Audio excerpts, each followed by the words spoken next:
সাংবাদিক স্যার কাজ করে এবং তাদের দেখা যাচ্ছে ওই পত্রিকাগুলো আমরা মানে স্যার একটা নাম আছে। আর বিশেষ করে ঐতিহ্যগত ভাবে স্যার আমাদের তার যে একটা প্রথম যে সংবাদপত্র প্রকাশিত হয়েছিল কুষ্টিয়া থেকে স্যার, এটা সংবাদের জেলা বার্তা পরিবেশক আমার মূলত এখানে রাজনৈতিক আমি আরাফাত হোসেন দৈনিক কুষ্টিয়া খবর পত্রিকায় কাজ করি।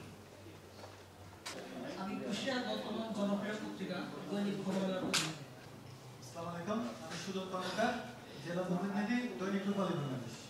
আসসালামু আলাইকুম, আমি আসানুল হক, আমি মানবকণ্ঠ পত্রিকার কাজ করি। আমি খন্দকার আহসান হাবিব, আমি কাজ করি এনটিভি অনলাইনে। আসসালামু আলাইকুম, আমি মুন্সি শাহিন আহমেদ জুয়েল।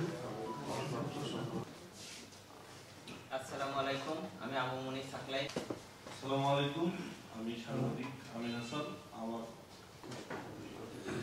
আসসালামু আলাইকুম ওয়া রাহমাতুল্লাহ। আশা করি আসসালামু আলাইকুম, আমি সাইফুল আলম জিটিভি হিসেবে কাজ করি।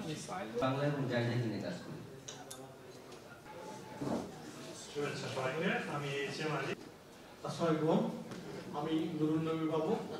জ্যামটা বেড়ে থাকে এদিকে আপনার রেল স্টেশন দোকানপাট নির্মাণ করেছে।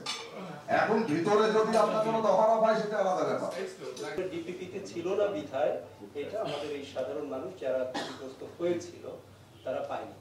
ইনশাআল্লাহ এটা একটা সুন্দর জিনিস যে আজকে কুষ্টিয়াবাসীর জন্য সেটি আমরা আদায় করতে পেরেছি।